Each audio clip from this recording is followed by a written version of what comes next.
All right, let's dive in. Today, we're not just unpacking some dense philosophy. Oh no, we are telling the story of one of the greatest intellectual heists of the 20th century.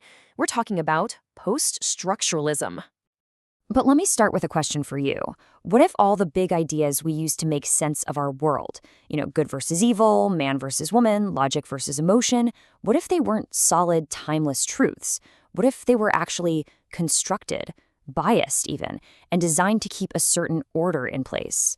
That's the question that really gets this whole story started. Now, to understand a heist, you first have to understand what's being protected. So I want you to imagine this giant, impenetrable vault. And inside that vault is objective truth itself, a place where every single idea, every concept, every word has one single fixed meaning. This was the world that structuralism imagined. Structuralism was this really powerful idea that you could understand, well, pretty much all of human culture by looking at the underlying structures that held it all together. The theory was that reality was solid, our ideas about it were abstract, and language was the super stable bridge that connected the two. Everything had its place, it was all neat, organized, and totally understood. And this is where it gets really interesting. A key part of how structuralism saw the world was through what they called binary oppositions. But here's the catch. These pairs were never equal. Nope, one side was always seen as dominant, the other as subservient. And this hierarchy, this power imbalance, was just presented as the natural, objective way of things. But, no vault stays secure forever. By the 1960s, this supposedly perfect structure started to show some pretty serious cracks. And a new crew of thinkers, well, they were starting to assemble, and they were ready to question everything. And look, this wasn't happening in some quiet, dusty library. We are in 1960s France, a time of massive social and political chaos. You had students and workers in the streets rebelling against the establishment. And that same spirit of rebellion, it was seeping into the world of ideas. The old certainties just weren't cutting it anymore. And this slide just illustrates that connection perfectly.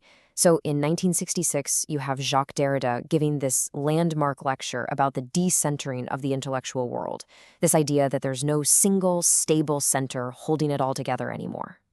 1 year later, Roland Barthes declares the death of the author. And then boom, May 68, Paris explodes. The philosophy and the politics were happening hand in hand. So this brings us to the heist itself. The rise of post-structuralism. And the plan wasn't to crack the vault and replace the old truths with shiny new ones.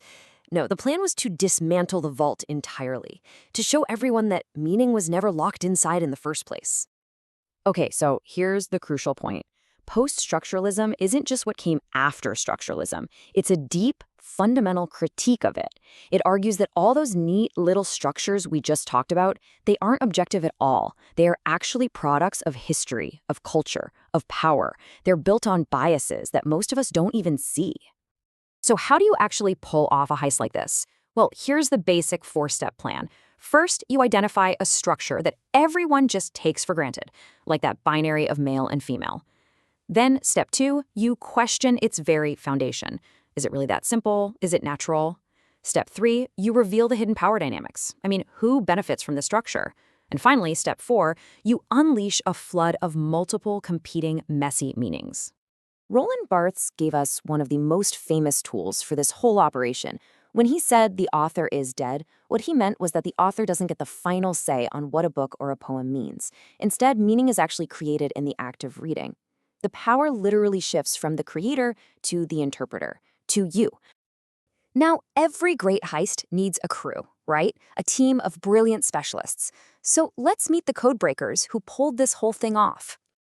And what a crew it was. You had Jacques Derrida. He's like the master safecracker. His method of deconstruction could take apart any text to reveal its hidden assumptions.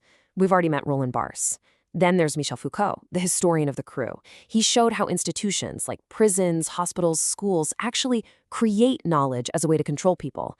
And you had Gilles Deleuze, who saw this collapse of old structures not as a crisis, but as a moment for celebration and liberation.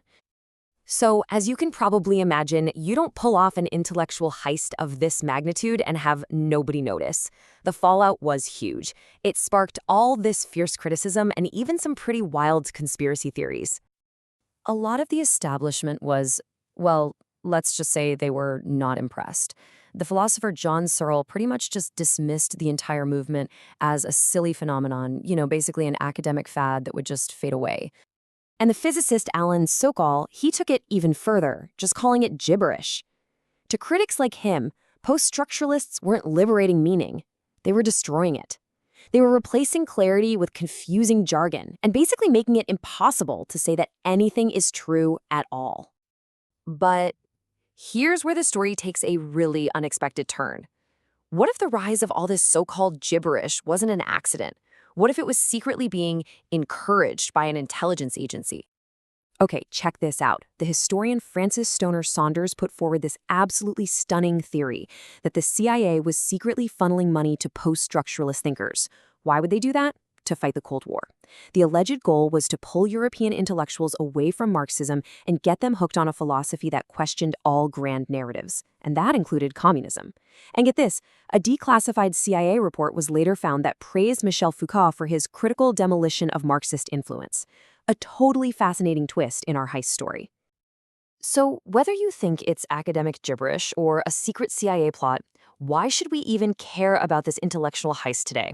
What is its lasting legacy? Well, it matters because at its core, post-structuralism gives us this incredibly powerful toolkit for critical thinking. It trains us to be skeptical of anything that's presented as a simple, universal truth. It forces us to ask, who made this rule? Who really benefits from this category? And why is this the normal way of seeing the world? So if we boil it all down, if we walk away from the heist with the goods, what's in the bag? First, the idea that meaning isn't fixed. It's always changing, always up for debate. Second, that the things we think are natural are very often just social constructions, built by history and power. And third, you can't really separate an idea from the system of power and knowledge that created it. And that leaves us with the ultimate question, doesn't it? The one that blows the vault doors wide open. If there are no fixed truths out there, if meaning is always in play, then who gets to decide what's real? And more importantly, what do we do in a world where that power is now up for grabs? Something to think about.